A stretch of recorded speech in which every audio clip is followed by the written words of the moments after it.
Hijos de Matrix, capítulo 2, Historia de los diseñadores. Quien controla el pasado, controla el futuro. Quien controla el presente, controla el pasado. George Orwell, 1984. La historia es la mentira comúnmente aceptada. Voltaire. Para saber dónde estás y hacia dónde te diriges, es de gran ayuda saber de dónde provienes. En realidad es esencial. La idea que tenemos hoy de quiénes somos y de la naturaleza de la realidad se ha basado en gran medida en lo que creemos que ha sucedido en el pasado.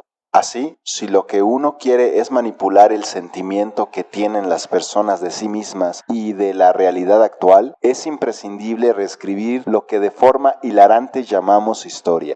Por ejemplo, si la historia oficial te dice desde que naces hasta que mueres que la Segunda Guerra Mundial fue un enfrentamiento entre buenos y malos, los aliados luchando por la libertad y los fascistas por una dictadura mundial, no abrirás los ojos para ver las infinitas pruebas fehacientes de que ambos bandos fueron financiados y controlados por la misma gente que opera a través de Wall Street y la City de Londres.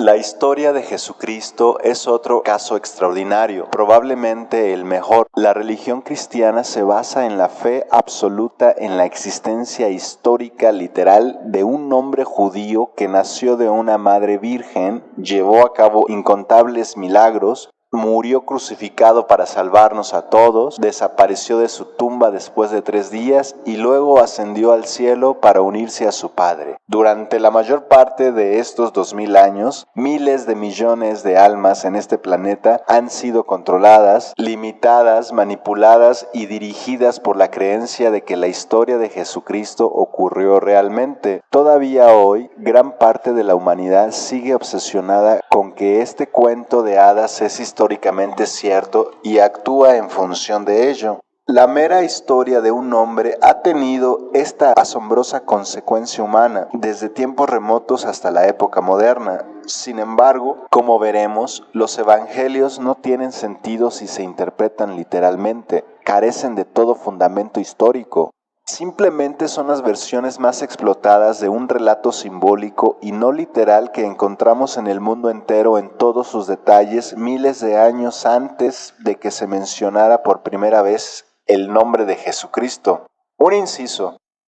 ¿De quién estamos hablando? Nació un 25 de diciembre de una madre virgen, le llamaron Salvador, el Hijo unigénito, y murió para salvar a la humanidad. Se le crucificó un viernes negro, y su sangre fue derramada para redimir la tierra. Sufrió la muerte con clavos y estacas. Él era padre e hijo unidos en un cuerpo terrenal. Fue enterrado en una tumba, descendió al mundo de los muertos, pero 3 días después, el 25 de marzo, se vio que su cuerpo había escapado de la tumba y fue resucitado como el Dios Altísimo. Su cuerpo, simbolizado en un pan, fue consumido por aquellos que le adoraban. Jesucristo, ¿no? Pues no. Todo esto se dijo del Hijo de Dios, el Salvador llamado Atis, quien fue adorado por los frigios, una de las razas más antiguas de Asia Menor, ahora Turquía, miles de años antes de la fabricación de Jesucristo. Es solamente una de las interminables deidades simbólicas de las que se contó la misma historia milenios antes del cristianismo. De otras se admite que fueron mitos y no existieron realmente, pero no Jesucristo. Mientras que los cristianos se ríen de las historias paganas y las tachan de malvadas, piden al resto del mundo que crea, y de hecho lo han exigido so pena de tortura y de muerte, que su versión de la misma historia es, de alguna manera, literalmente cierta y que todas las demás no lo son. Sí, cierta. Para entender cómo la repetición de una antigua y siempre recurrente historia pudo transformarse en la religión carcelaria llamada cristianismo, y para descubrir la fuente del control mundial de hoy, tenemos que indagar en nuestros antiguos orígenes. Cuando hacemos esto con mentalidad abierta y sin dogmas preconcebidos, emerge una historia muy distinta de la humanidad. Una historia que no se enseña en las escuelas y universidades del mundo ni se revela en los medios de comunicación dominantes. Es una historia que no solamente explica el pasado, sino que además permite vislumbrar la fabulosa manipulación existente y los antiguos antecedentes y el origen ancestral de todos los involucrados. Contrariamente a la creencia impuesta, la vida en la Tierra no ha evolucionado de un pasado primitivo a la tecnología de vanguardia actual. Muchos miles de años atrás, como se detalla en un gran número de antiguos informes de todo el mundo, había un gran conocimiento tecnológico en ese planeta y una sociedad mundial controlada por seres que los humanos llamaron dioses. Es como meterse en un campo de minas, tratar de descifrar cuál de estos dioses era realmente de carne y hueso y quiénes eran símbolos del sol, la luna, los planetas, los ciclos naturales, etc. La mayoría eran esto último, pero hay pruebas materiales que confirman que algunos de ellos, especialmente entre los más remotos en el tiempo, eran seres que caminaban y hablaban, que en comparación con los humanos de aquel tiempo tenían un conocimiento increíble del sistema solar, las estrellas, los ciclos, el universo, el efecto del sol, la luna y otros planetas y constelaciones en la Tierra y sus pobladores. Un conocimiento tecnológico tan vasto que eran capaces de construir pirámides y otras estructuras sorprendentes en cualquier parte del mundo, que incluso hoy en día resultarían difíciles de construir. Calibremos simplemente la magnitud de lo que estamos hablando a la luz de la Gran Pirámide de Giza. La Gran Pirámide, que tiene unos 150 metros de altura, está formada por 6.5 millones de toneladas de piedra y unos 2.5 millones de bloques distintos. Algunos de estos pesan 70 toneladas y en las otras pirámides y murallas hay piedras de 200, incluso de 468 toneladas, y están tan perfectamente cortadas y unidas que no se puede pasar ni una hoja de papel entre ellas. En la Gran Pirámide hay piedra suficiente para construir 30 rascacielos como el Empire State Building, y en Giza hay tanta que se podría construir una muralla de unos 3 metros de altura y 1 metro de ancho alrededor de todo el perímetro de Francia. Algunas de estas gigantescas piedras de Giza y de numerosos templos procedían al parecer de canteras situadas a cientos de kilómetros de distancia. ¿Y se nos dice que eso lo hicieron los primitivos? Vamos, anda. En la localidad de Baalbek, en el Líbano, hay estructuras de miles de años de antigüedad que incluyen 3 enormes bloques de piedra llamados trilitones, cada uno de los cuales pesa más de 800 toneladas. Tuvieron que moverlos por lo menos 500 metros y uno de ellos se colocó a 6 metros de altura sobre una muralla. Otro bloque de piedra cercano pesa 1000 toneladas, la cual, por lo visto, equivale al peso de 3 aviones Jumbo. ¿Pretenden que creamos otra vez que eso lo hicieron unos primitivos? En Perú existen templos antiguos y otros lugares construidos con piedras que pesan 440 toneladas y en Tiwanaku, Perú, bloques que pesan 100 toneladas están conectados mediante bridas metálicas. Este lugar tiene una antigüedad de unos 11.000 años. En el desierto de Nazca, en Perú, se encuentran las grandes y asombrosas líneas de Nazca. Son fantásticas representaciones de pájaros, insectos y animales que se dibujaron eliminando la corteza superficial para que se asomara la roca blanca que hay debajo. Las imágenes se componen de una línea continua y algunas de ellas solo se descubrieron en su totalidad después de 1939, cuando los primeros aviones sobrevolaron la región, ya que solo pueden verse enteras desde unos 300 a 600 metros de altura. Durante una expedición a la meseta Marcahuasi al noreste de Lima, Perú, se hallaron rocas esculpidas hace más de 10.000 años, incluidas algunas esculturas que representaban a personas y animales que en su mayoría no son nativos de Perú. Entre ellos hay un oso polar, una morsa, un león africano, un pingüino y un dinosaurio estegosaurio. Pero la ciencia no descubrió los dinosaurios hasta los años 80 del siglo XIX y los estegosaurios no fueron identificados hasta 1901. ¿Qué pensar al respecto?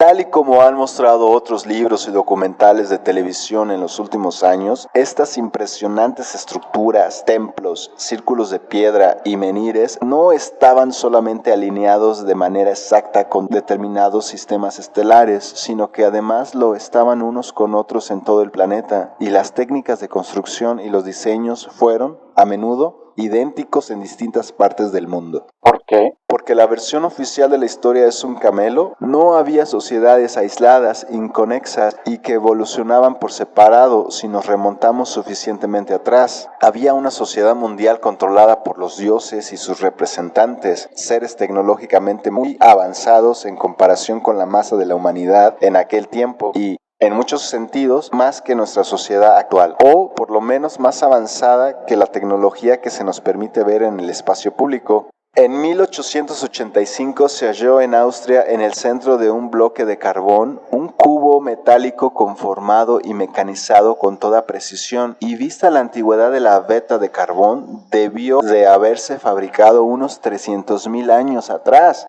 En Rutherford Mills, Inglaterra, se encontró en 1844 una pieza roscada de oro insertada en 2,5 metros de roca, y se calculó que esa roca tenía 60 millones de años. Se han encontrado baterías eléctricas en antiguas tumbas egipcias y un enorme bloque de cristal verde que pesaba muchas toneladas en Israel. Se han descubierto huesos prehistóricos de animales que contenían balas. Veamos lo que escribió el brillante autor e investigador de historia antigua, el coronel James Churchward. Cito. Las civilizaciones han nacido y han fenecido y después han sido olvidadas una tras otra. No hay nada nuevo bajo el sol. Lo que es, ha sido. Todo lo que aprendemos y descubrimos ha existido antes. Nuestros inventos y descubrimientos no son más que reinvenciones y redescubrimientos. Fin de la cita. Ancianos en todo el mundo han hablado de una edad de oro de la sociedad humana que disponía de alta tecnología, a pesar de que en parte, especialmente hacia el final, no fuera precisamente de oro. Estas historias dicen que dicha edad finalizó a causa de una guerra de alta tecnología y una serie de catástrofes geológicas que causaron cambios colosales en la Tierra en forma de terremotos, Erupciones volcánicas, desplazamientos de los polos magnéticos y maremotos de una magnitud que no podemos imaginar hoy en día. El bíblico diluvio universal es una historia simbólica de uno de estos hechos, pero parece, de acuerdo con los registros biológicos y geológicos, que hubo varios entre el 12º y el 5º milenio antes de Cristo, quizás incluso más tarde. Tal y como se puede ver en El Mayor Secreto y en el excelente libro The Day the Earth Nearly Died de D.S. Allen y J.B. Delaire, Getaway Books, Bath, Reino Unido, 1995. Las pruebas geológicas y biológicas coinciden con los antiguos relatos con increíble sincronicidad. En todo el mundo los antiguos registraron los efectos de esos acontecimientos. El profesor James DeMeo describe en su libro Saharasia Hidden Mysteries, Texas, Estados Unidos, 2000, vastos cambios en Oriente Medio en esta misma época. Cito. Un fuerte cambio climático sacudió el antiguo mundo, cuando hace unos 6.000 años, vastas zonas de exuberantes praderas y bosques del viejo mundo empezaron a secarse rápidamente y a convertirse en el más árido de los desiertos.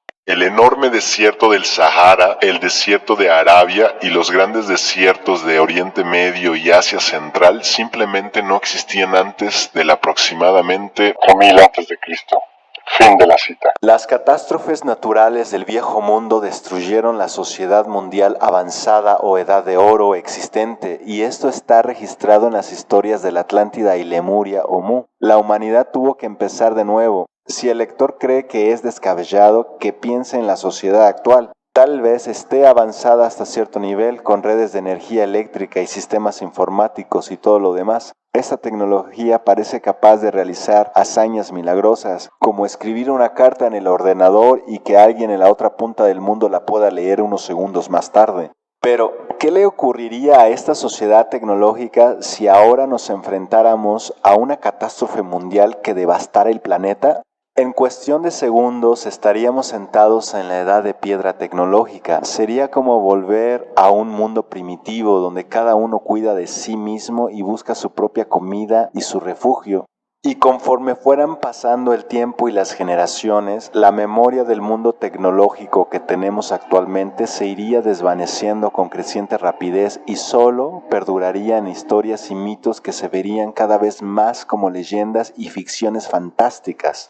La mayoría de las personas negarían que un mundo así hubiese existido jamás, porque ello chocaría con su experiencia diaria. Tendríamos la misma mentalidad de no podemos hacerlo y por tanto es imposible, que se rió de la idea misma de que podíamos volar a la luna. La historia de esta sociedad post-cataclísmica solo empezaría con los registros dejados por la humanidad una vez hubiese avanzado de nuevo hasta cierto nivel. Solamente entonces se escribiría o simbolizaría su historia y la basaría en relatos transmitidos oralmente entre las generaciones más antiguas. Esto llevaría cientos o incluso miles de años desde la destrucción geológica global. Así ocurrió tras los cataclismos de nuestro pasado remoto. La historia convencional dice que la cuna de la civilización fue Sumeria, la tierra situada entre los ríos Tigris y Éufrates, lo que ahora llamamos Irak, y que una vez se denominó Mesopotamia, entre dos ríos. Se calcula que el periodo sumerio abarcó del cuarto al segundo milenio antes de Cristo. Los historiadores dicen que otras civilizaciones independientes muy avanzadas también aparecieron de pronto en el mismo periodo en Egipto y en el Valle del Indo, en lo que ahora es el subcontinente indio.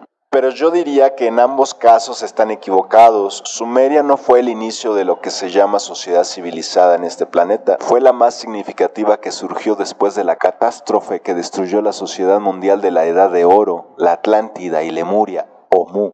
Sumeria no fue el principio, fue el nuevo comienzo que se acabaría convirtiendo en el centro de otro imperio prácticamente mundial. De hecho, las civilizaciones de Sumeria, Babilonia, Egipto y del Valle del Indo ya habían empezado decenas de miles de años antes de que la historia las documentara. Después de los cataclismos, estas culturas avanzadas en Egipto y el Valle del Indo, que de repente y sin explicación alguna aparecieron con un alto nivel de desarrollo, no eran independientes de Sumeria, como afirman los historiadores.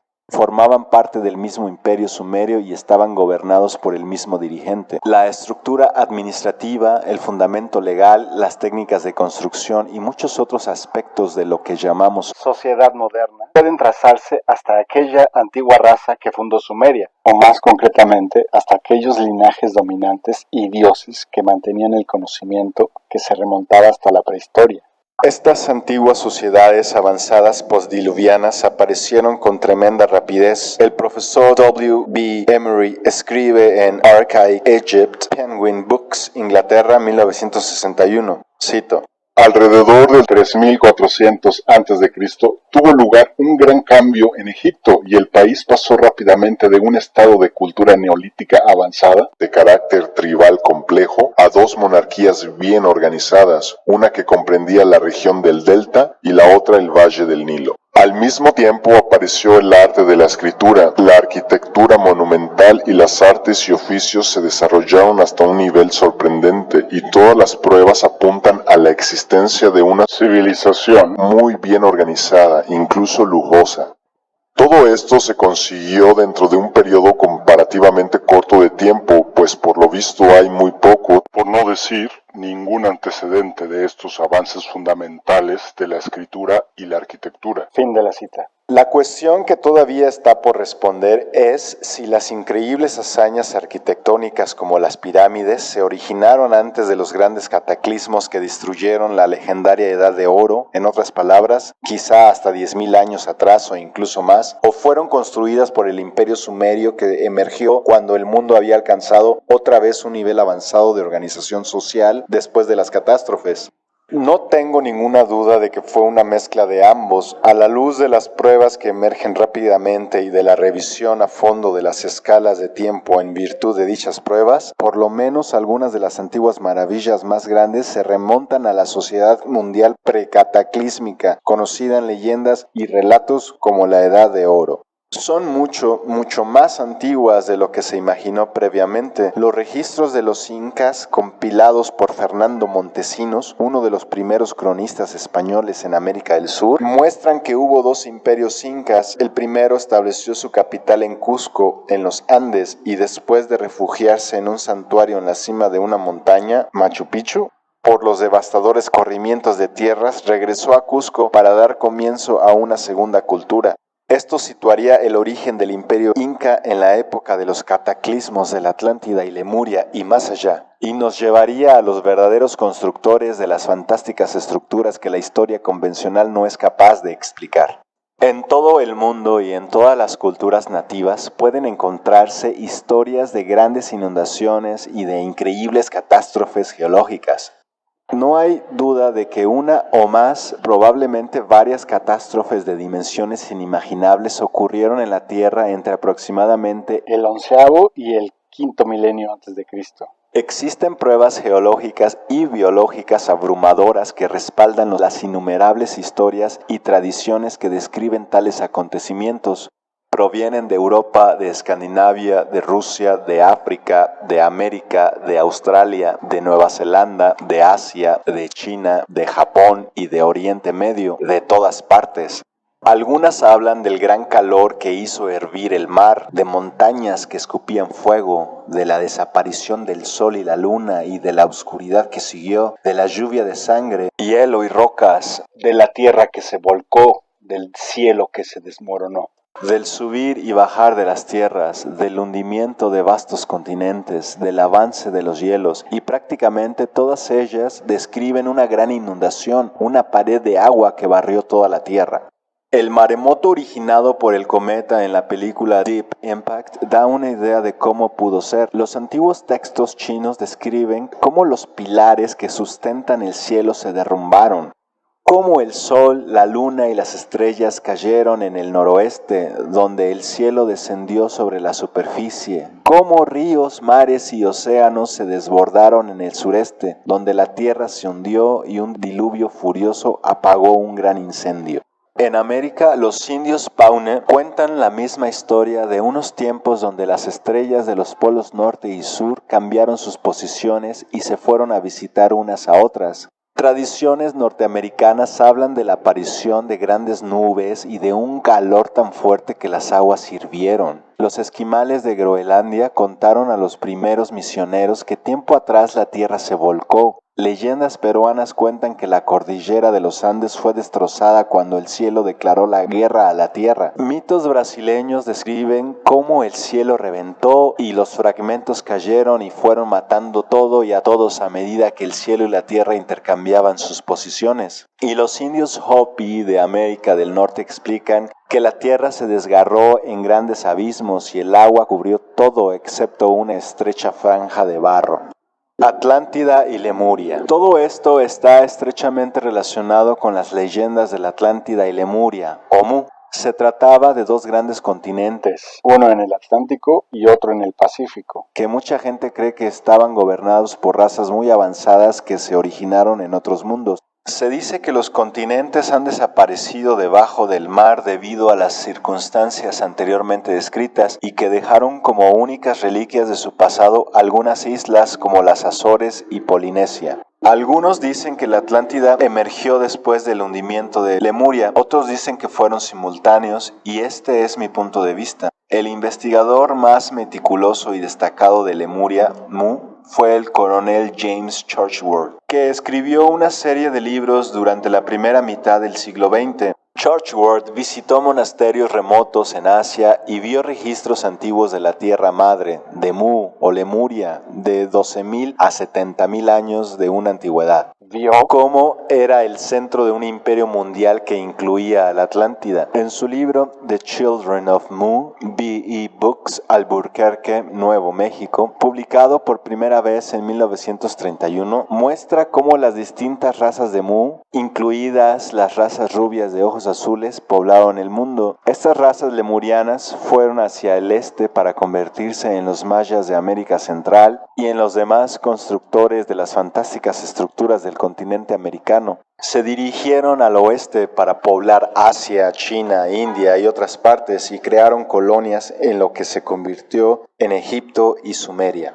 Todos los caminos genéticos y culturales, dice el autor, te conducen a Lemuria, Mu, la Tierra Madre, y a la avanzadísima civilización que existió decenas de miles o tal vez cientos de miles de años antes de nuestra moderna sociedad actual. Churchward dice que Lemuria fue destruida alrededor de 12.000 años atrás. W.T. Samsel, en su estudio de estas sociedades antiguas, The Atlantis Connection, Starfire Publishing, Sedona, Arizona, 1998, data el final de Lemuria mucho antes, pero gran parte de sus planteamientos básicos son similares.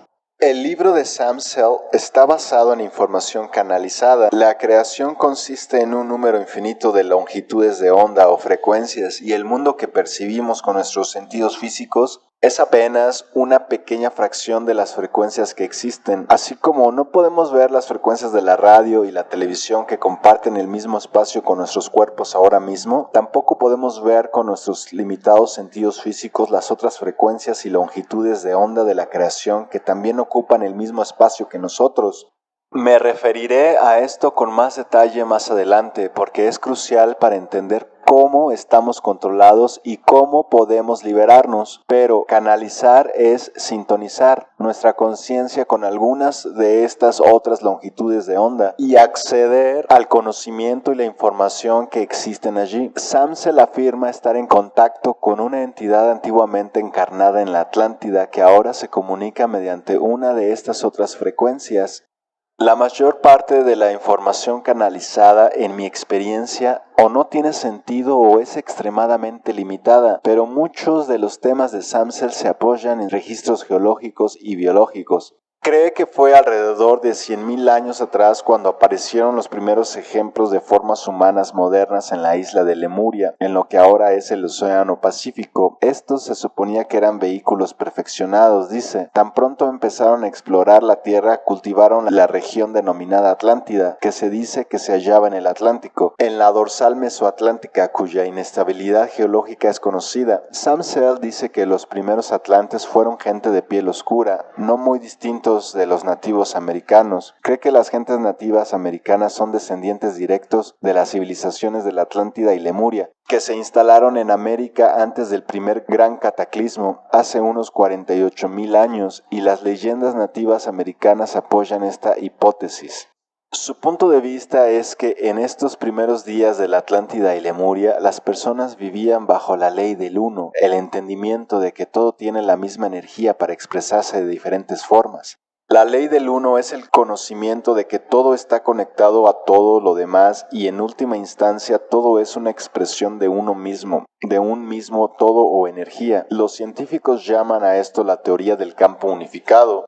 Esta es una temática común en los mitos y leyendas de la Atlántida, una civilización que empezó con buenos propósitos y en armonía con las leyes de la naturaleza, pero que fue invadida por fuerzas que la transformaron en un lugar realmente muy oscuro. Samsel sugiere que la guerra entre los dioses de la antigua mitología fue una guerra entre razas extraterrestres sobre la cuestión de la intervención o la no intervención en los asuntos de la Tierra.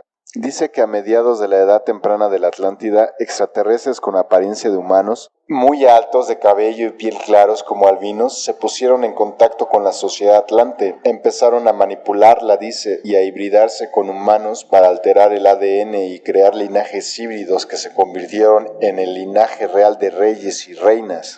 Yo también incluiría a Lemuria en esta misma historia. La apariencia física y tecnológica de estos extraterrestres llevaron a atlantes y lemurianos a considerarlos dioses. Casarse con estos seres para producir crías de piel clara con características de dioses se convirtió en el objetivo de muchos atlantes, escribe Samsel, y estos híbridos se convirtieron en la fuerza dominante.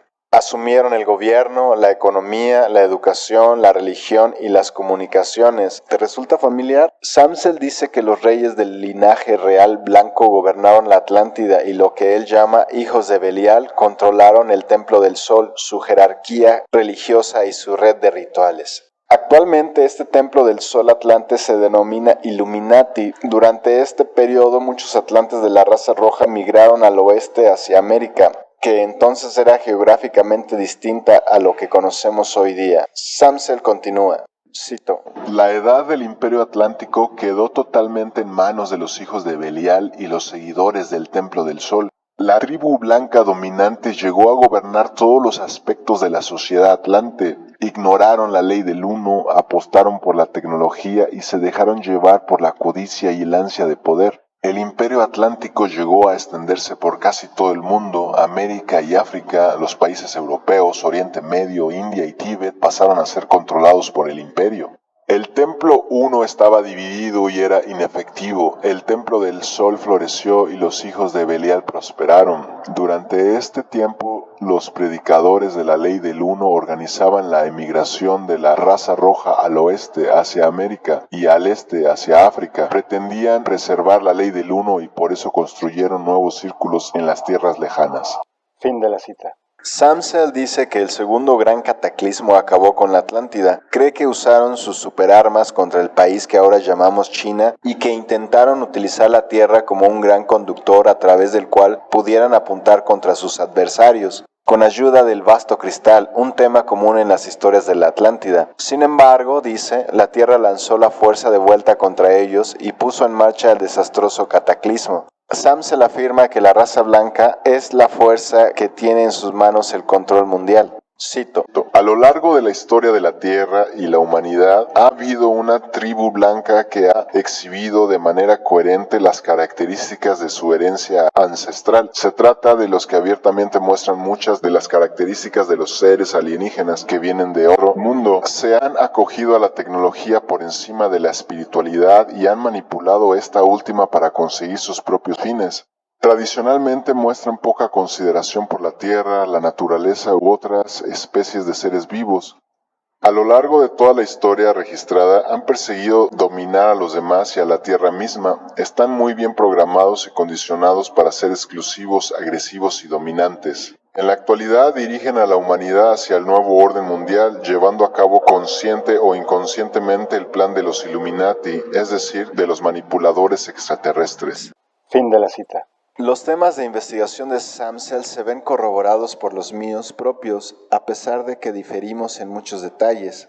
Mi punto de vista es que lo que él llama los hijos de Belial son para mí linajes reptilianos, el resultado de hibridaciones entre la raza blanca o nórdica y los reptilianos. Al final, sin embargo, es la temática lo que realmente importa para entender los antecedentes fundamentales del mundo actual. La lucha entre los defensores atlantes de la ley del uno y los opositores del Templo del Sol es muy significativa.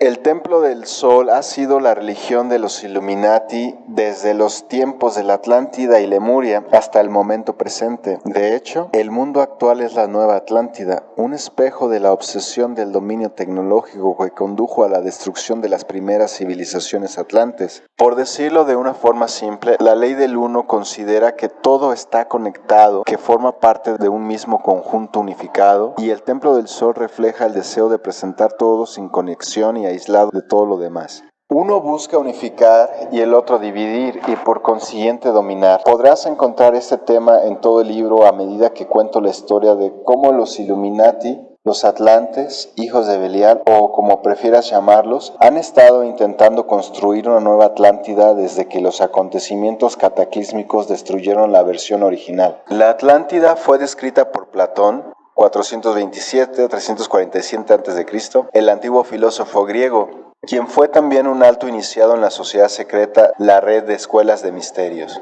Hasta hoy mismo, esta red secreta ha ido transmitiendo el conocimiento avanzado a los pocos escogidos y negando este privilegio a la mayoría de la población. La historia oficial descarta la opinión de Platón acerca de que dicho continente existió, pero hay muchas pruebas geológicas que apoyan sus afirmaciones. Los Azores, que algunos creen que formaban parte de la Atlántida, se encuentran en la dorsal mesoatlántica, una línea de fractura que rodea el planeta. Esta línea Abarca una distancia de 64.500 kilómetros. La dorsal mesoatlántica es una de las regiones sísmicas y volcánicas más importantes. 4 grandes placas tectónicas, la euroasiática, la africana, la norteamericana y la caribeña, se encuentran y chocan en esta región, haciéndola muy inestable geológicamente. Tanto las Azores como las Islas Canarias, cuyo nombre se deriva de los perros o canes, no de los canarios, experimentaron una extensa actividad volcánica en la época en que, según Platón, se produjo el fin de la Atlántida. La lava tarda en desintegrarse en agua salada 15.000 años y sin embargo todavía puede encontrarse en el lecho marino alrededor de las Azores, lo que confirma que hubo catástrofes geológicas recientes. Otra evidencia, incluida la arena de playa recogida a profundidades de 3.200 a 5.600 metros, revela que el lecho marino en esta región debió de haber estado situado de nuevo en tiempos geológicamente recientes por encima del nivel del mar. El oceanógrafo Maurice Ewing escribió en la revista National Geographic lo siguiente, cito, O la Tierra se hundió 3 o 4 kilómetros, o el mar debió de estar alguna vez 3 o 4 kilómetros por debajo del nivel actual. fin de la cita. cualquier conclusión es asombrosa. Cuando los exploradores europeos llegaron por primera vez a las Islas Canarias, los habitantes dijeron que eran descendientes de los atlantes y quedaron sorprendidos al observar que otras personas habían sobrevivido al cataclismo que había destruido su tierra natal. La evidencia geológica y biológica también indica que la extensa actividad volcánica que causó el hundimiento de la Tierra en la región de las Azores ocurrió al mismo tiempo que la ruptura y el hundimiento de la masa de tierra denominada Apalacha, que conectaba lo que ahora llamamos Europa, América del Norte, Islandia y Groenlandia. Incluso sus grados de hundimiento parecen guardar una estrecha relación. El llamado Triángulo de las Bermudas, entre las Bermudas, el sur de Florida y un lugar cerca de las Antillas, ha estado asociado durante mucho tiempo con la Atlántida. Es una región donde, según numerosas leyendas, han desaparecido barcos y aviones. Cerca de Bimini, debajo de las aguas de los bancos de las Bahamas, dentro del triángulo, se han encontrado edificaciones sumergidas, murallas, carreteras y círculos de piedra como el de Stonehenge, incluso lo que parece que fueron pirámides. También se han hallado murallas o carreteras que crean líneas que se entrecruzan. Algunos otros hechos que la mayoría de la gente no sabe. El Himalaya, los Alpes, los Andes y por lo menos la mayoría de las demás cordilleras solo se formaron o alcanzaron una altura como las que tienen ahora hace unos 12.000 años. El lago Titicaca en la frontera entre Perú y Bolivia es actualmente el lago navegable más elevado en el mundo, a unos 4.000 metros de altitud. Alrededor de 11.000 años atrás, gran parte de esta región estaba a nivel del mar. ¿Por qué se han encontrado tantos fósiles de peces y de otros elementos del océano en lo alto de estas cordilleras? Porque estas rocas estuvieron en algún momento a la altura del nivel del mar y recientemente en términos geológicos también. Qué interesante pues que Platón situara la fecha del cataclismo que destruyó al continente de la Atlántida alrededor del 9000 a.C. y lo mismo Alan y Delaire en su magnífico trabajo When the Earth Nearly Died, dicen que ocurrió alrededor del 9500 a.C.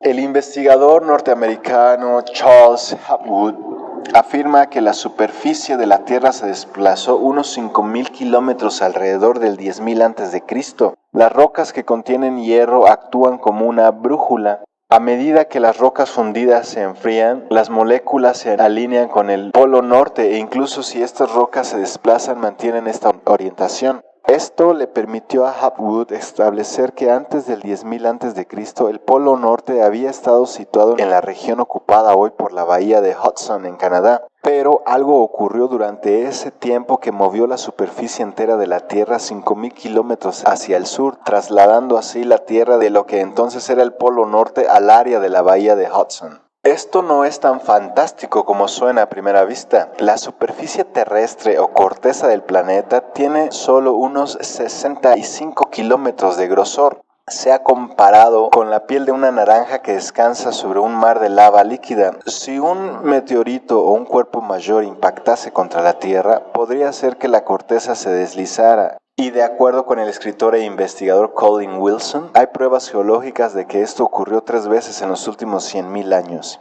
Mediciones realizadas de los campos magnéticos han demostrado que los polos magnéticos norte y sur han cambiado de lugar por lo menos 171 veces en los últimos 76 millones de años. Imaginemos el efecto de un desplazamiento del polo magnético sobre el clima solamente. El escritor canadiense Rand Flem-Ath, quien ha pasado más de 20 años investigando en estas materias, está convencido de que por lo menos una gran proporción de la Atlántida corresponde a lo que nosotros ahora llamamos Antártida debido a este desplazamiento de 5.000 kilómetros hacia el sur. Hapgood, siguiendo el trabajo del capitán Arlington H. Mallory, estudió cientos de mapas encontrados en la Biblioteca del Congreso en Washington, D.C., lo que prueba que el mundo fue cartografiado con gran precisión miles de años atrás. Uno de esos mapas, realizado por Oronteus Finaeus en 1531, muestra la Antártida con ríos caudalosos y montañas sin hielo. El famoso mapa dibujado por el marinero turco Piri Reis en 1513 y encontrado en el Palacio del Sultán de Constantinopla en 1929, traza la costa de América del Sur con gran precisión y parte de la costa de Antártida antes de quedar cubierta por una capa de hielo de 3 kilómetros de grosor, unos 7.000 años atrás. Sin embargo, la Antártida no fue descubierta oficialmente hasta que el capitán Cook llegó en 1773 y no fue explorada en detalle hasta los años 50. Incluso algunas de las cordilleras montañosas del mapa de Piri Reis no fueron descubiertas hasta 1952. Reis dijo que había compilado su mapa a partir de 20 mapas antiguos. Flam Oth también ha encontrado sorprendentes pruebas que corroboran la existencia de una sociedad muy avanzada miles de años atrás. Encontró que si se traza una línea de longitud a través de la Gran Pirámide de Giza, esta cruza más tierra que ninguna otra línea del planeta, y esto apoya la antigua creencia egipcia de que la pirámide constituía el centro de la Tierra.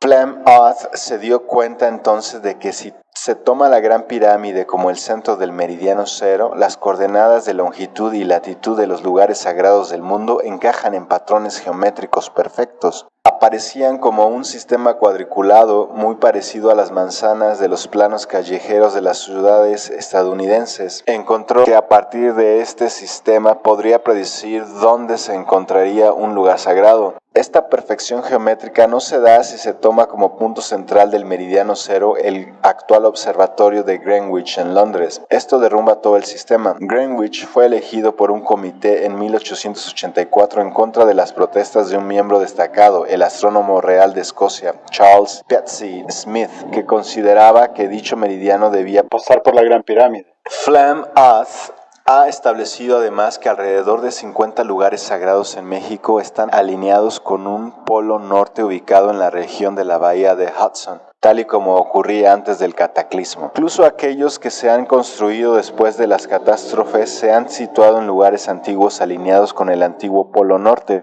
Lo mismo cabe decir de la capilla de Roslin, cerca de Edimburgo, en Escocia, que es un santo grial de los Illuminati, lleno de su antigua simbología y construido por la familia St. Clair, uno de los principales linajes de los Illuminati y fundadora, entre otras fuerzas, de la sociedad secreta de los Caballeros Templarios. Por cierto, Charles Hapgood tenía concertada una reunión con el presidente Kennedy para discutir un proyecto sobre la localización de Atlántida, pero Kennedy murió en Dallas unos pocos días antes de su encuentro. Hapgood también dijo a Rand Flam Oth que en su próximo libro iba a presentar pruebas acerca de una civilización avanzada que existió en la Tierra 100.000 años atrás, pero Hapgood murió poco después y ese libro nunca ha sido escrito.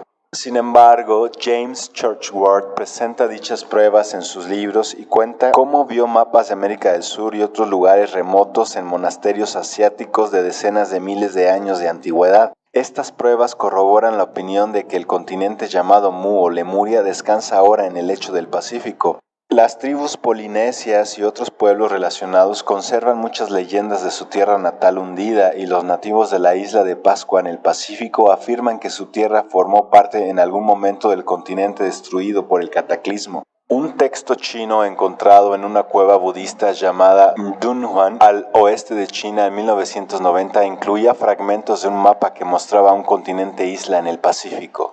Leyendas sudamericanas cuentan la misma historia de sus antepasados, llegados de un continente perdido, entre ellos un hombre llamado Aramu Muru, que poseía el conocimiento de la hermandad lemuriana o la escuela de misterios. La tribu Hopi en Arizona recuerda a Lemuria como una serie de islas por las cuales viajaban al continente americano.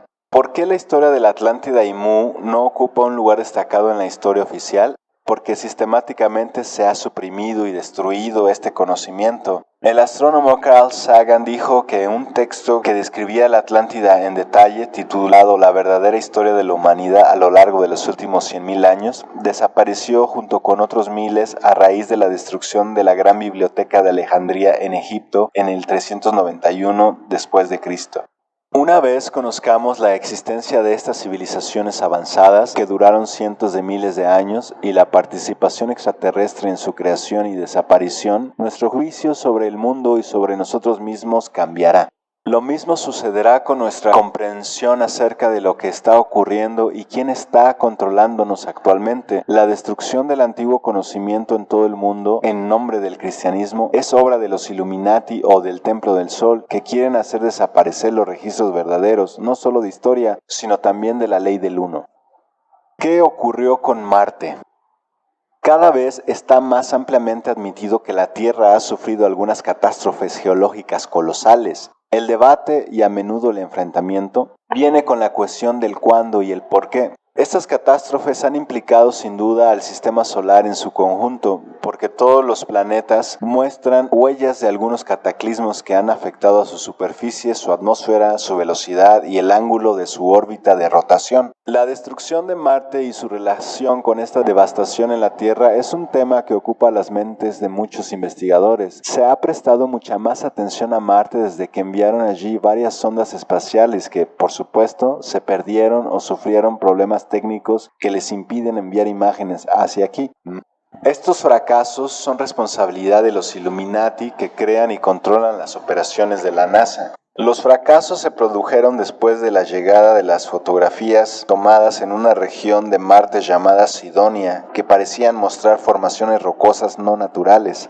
En ellas se veía la famosa cara en la superficie de Marte y varias pirámides. El escritor e investigador más conocido en esta materia es el norteamericano Richard Hoagland, un periodista científico y antiguo consejero del Centro de Vuelos Espaciales Goddard de la NASA. Uno de sus equipos afirma haber comparado la relación del fenómeno no natural de Sidonia en Marte, como la cara y las pirámides, con la disposición de Avebury en Wiltshire, Inglaterra, con su círculo de piedra, sus hileras de piedras levantadas, Silbury Hill, el montículo artificial más grande de Europa, y otras antiguas esculturas. Dice que encontró que ambos son una imagen especular del otro. La meseta de Giza en Egipto, donde se asienta la Gran Pirámide, era antes conocida como el Kahira, que se deriva del nombre árabe el Kahir, nombre que utilizaban para designar a Marte. Textos antiguos revelan que la medida del tiempo guardaba mucha relación con Marte y el 15 de marzo, los idus de marzo, Marte, eran una fecha clave en su calendario relacionado con Marte, al igual que el 26 de octubre. La primera marcaba el inicio de la primavera y la segunda era el fin de año en el calendario celta. El nombre de Camelot en las leyendas simbólicas del rey Arturo significaba por lo visto ciudad marciana o ciudad de Marte. Por supuesto, como sabemos, la relación entre Marte y la sociedad humana es imposible porque Marte fue destruida hace millones de años. Pero ¿realmente lo fue? Así lo creemos solo porque es lo que nos dice la versión oficial una y otra vez, pero cuando miras el fundamento de tal hecho científico, a menudo encuentras que simplemente es una argumentación o una opinión y de ninguna manera un hecho demostrable. Un solo ejemplo de esto fue confirmado por el Dr. Frank Drake, expresidente del Departamento de Astronomía de la Universidad de Cornell, cuando dijo, cito, Solíamos pensar que el universo estaba compuesto por numerosos campos de estrellas dispuestas en galaxias, pero subestimamos la variedad y cantidad de materia en el espacio por un factor de alrededor de 1 billón. Fin de la cita.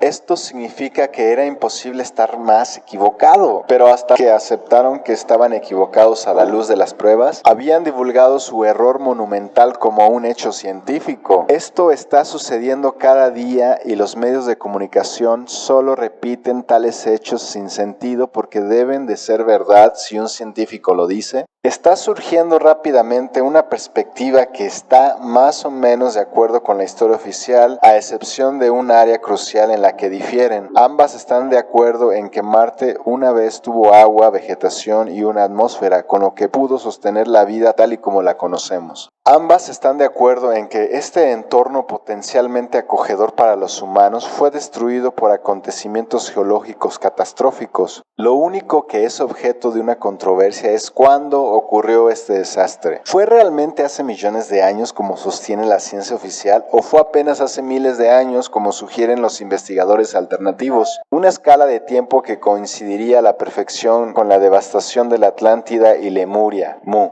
Cada vez está más claro que Marte resultó destruida en la misma catástrofe que en la Tierra provocó el fin de esa edad de oro. En los años 50, el escritor e investigador ruso Immanuel Velikovsky sugirió en una serie de libros que el planeta que ahora llamamos Venus, entonces un cuerpo vasto similar a un cometa, fue la causa de la destrucción de Marte y de la devastación de la Tierra cuando fue lanzado a través del sistema solar. Velikovsky fue ridiculizado y amargamente atacado por el estamento científico, así que debió de decir algo que valía la pena escuchar, pero su planteamiento goza ahora de más y más simpatizantes. Cuando la sonda Mariner 9 sacó fotografías de Venus, muchas de las descripciones anteriores de Velikovsky se demostraron correctas, inclusive lo que pareció ser una cola similar a la de un cometa. Las fotografías de Mariner de Marte también confirmaron algunas de sus teorías. Señaló que antiguamente se describía a Venus como un objeto muy brillante del que salía humo y que seguía una órbita y una trayectoria muy diferentes de las que vemos hoy. Los chinos, los toltecas y los mayas dejaron constancia de ello. Los primeros informes astronómicos sumerios no incluían Venus, pero los posteriores caldeos de la misma región sí lo hicieron.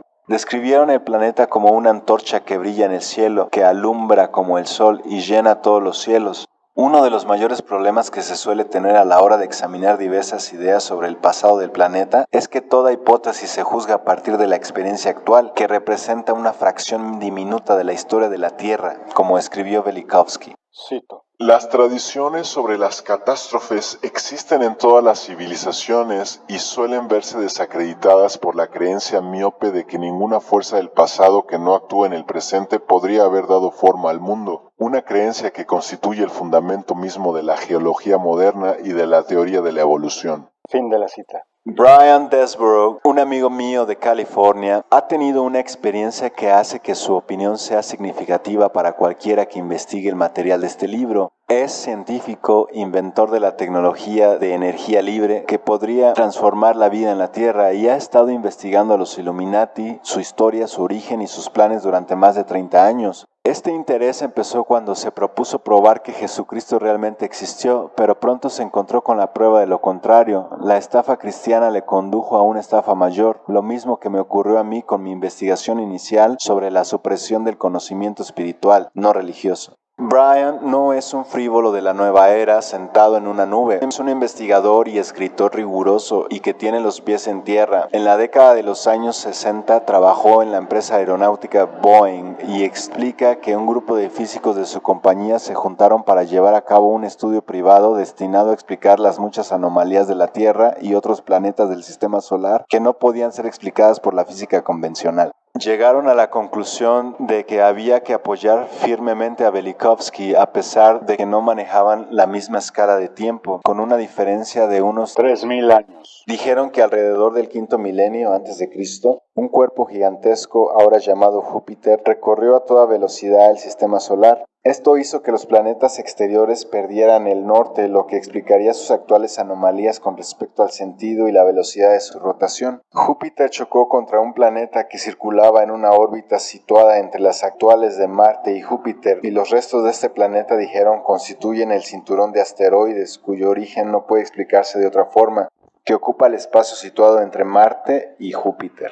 He visto una información canalizada que me parece interesante sobre Marte en relación con el fin de la Atlántida. Decía que uno de los 3 cataclismos de la Atlántida que destruyeron el continente por etapas ocurrió alrededor del 10.500 a.C. y que fue causado por el paso de la Tierra cerca de Marte, que se salió de su órbita original. El mismo tema aparece una y otra vez en muchas fuentes diversas y sin duda en alguna parte nos espera la verdad detallada. James Churchward tiene una explicación más terrenal para los cataclismos. Dice que hay enormes cinturones de gas y cámaras debajo de la superficie de la Tierra y que cuando estos explotan a gran escala destruyen la Tierra que hay por encima. Dice que estos cinturones de gas pasaban por debajo de Lemuria, Mu y la Atlántida. Lo que causó los cataclismos está abierto a discusión, pero que ocurrieron es un hecho indiscutible. Un tema similar puede encontrarse en las decenas de miles de antiguas tablillas de arcilla descubiertas en Mesopotamia a mediados del siglo XIX. Cuentan las historias y los mitos de la cultura de Sumeria que apareció después de uno de estos cataclismos que hundieron lo que había quedado de la Atlántida. Sumeria data alrededor del cuarto milenio antes de Cristo, pero en esta región, tal y como documenta James Churchward, existieron civilizaciones desde decenas de miles de años antes. En estos registros sumerios ocupaban un lugar central los dioses que los sumerios llamaban los Anuna, hijos de An.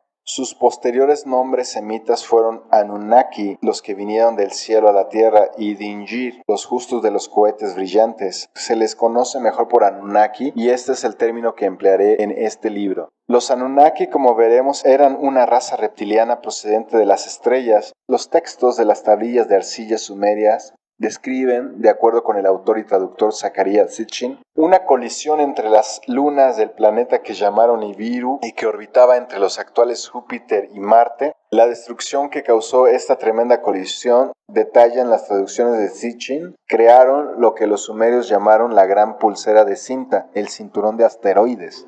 Los registros sumerios difieren en detalles, pero de nuevo la temática es la misma. En su versión de estos acontecimientos, los físicos de Bohm sugirieron que parte de Júpiter se desprendió al impactar este con otro planeta. Esta parte es el cuerpo que ahora llamamos Venus, concluyeron. Este planeta fue proyectado más allá de Marte y destruyó la atmósfera y la vida en ese planeta. La misión Mars Pathfinder estableció que las rocas marcianas no estaban tan erosionadas como para haber estado en la superficie durante más de 10.000 años. Después de la devastación de Marte, el cometa Venus quedó atrapado por la fuerza gravitatoria de la Tierra, dijeron. Realizó varias órbitas alrededor de la Tierra, causó los maremotos y las devastaciones que acabaron con la Edad de Oro y lanzó cantidades inmensas de hielo ionizado a los polos. Su ímpetu lo llevó entonces a su órbita actual, la del planeta Venus. De manera sincrónica, los registros más antiguos de Mesopotamia y Centroamérica no incluyen Venus en sus recuentos planetarios, pero los posteriores sí lo hacen, y se despertó la atención por Venus con sacrificios humanos en su honor.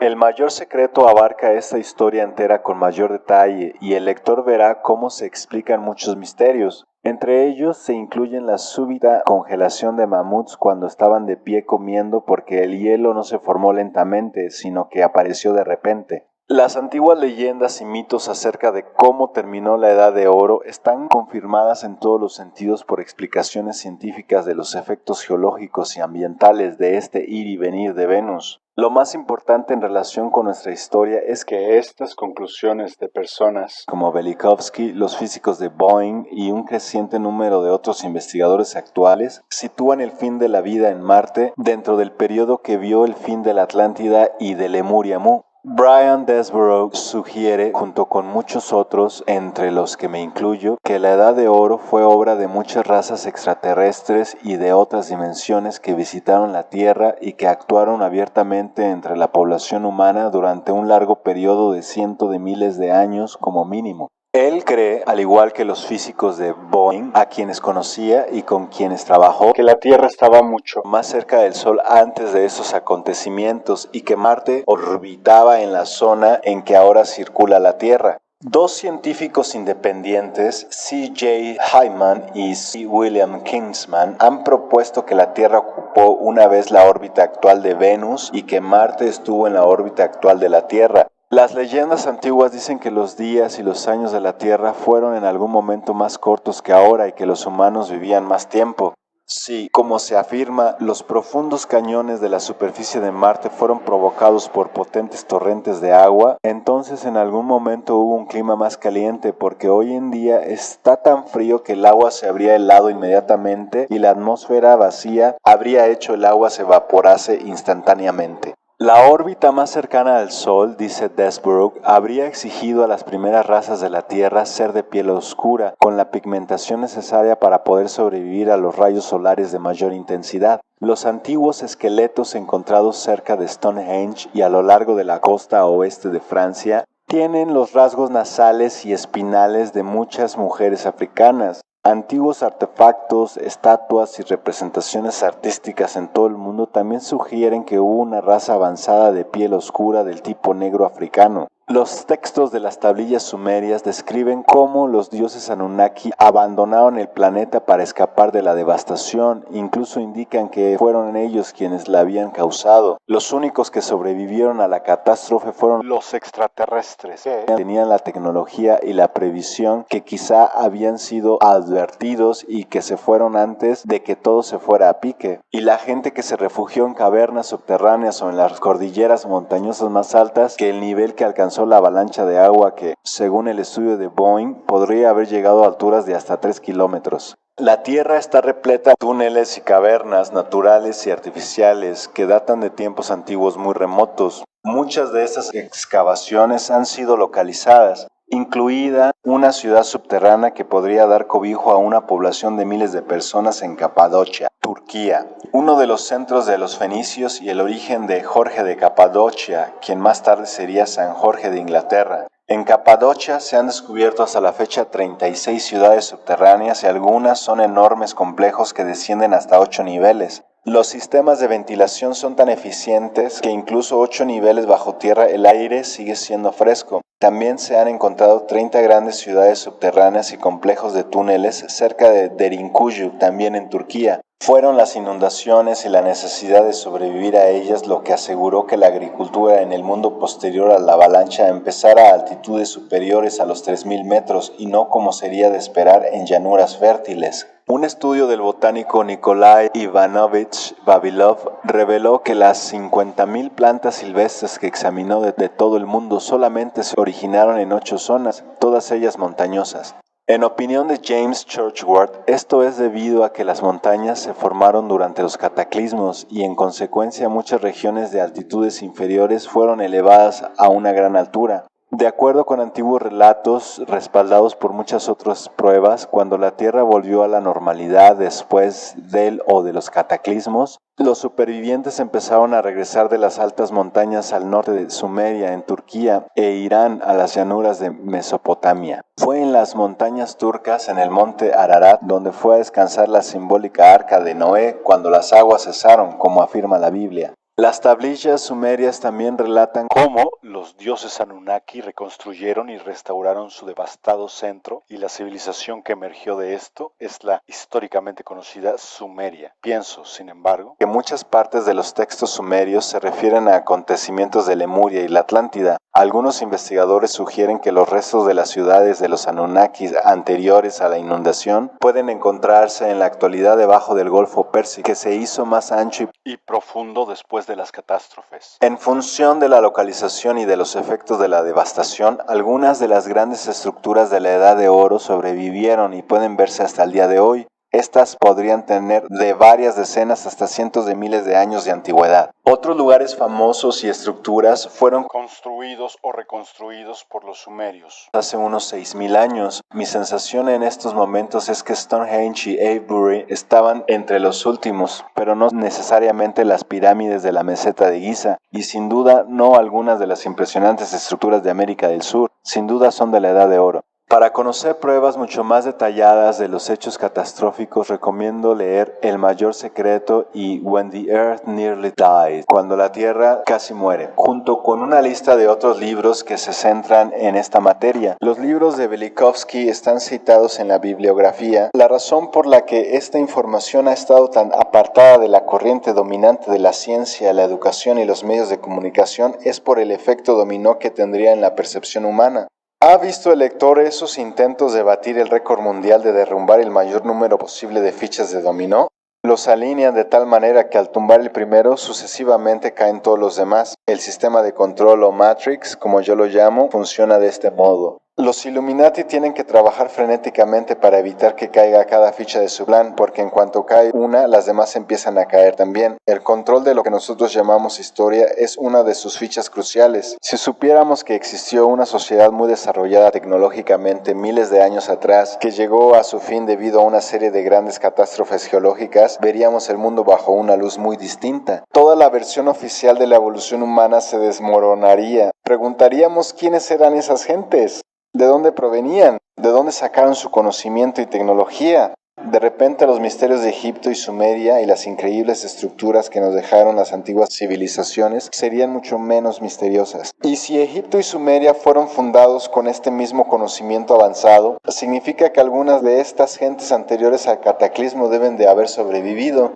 Entonces, ¿qué pasó con su conocimiento de miles de años y con sus linajes? Tan pronto se abra un agujero en el dique, la corriente empezará a fluir por él. De ahí que los Illuminati, con sus instrumentos de la religión y más recientemente de la ciencia, han centrado su atención en la supresión de todo el conocimiento e información que pudiera revelar la verdad de la historia de la humanidad. Una vez Nos demos cuenta de esto, la neblina empieza a difuminarse.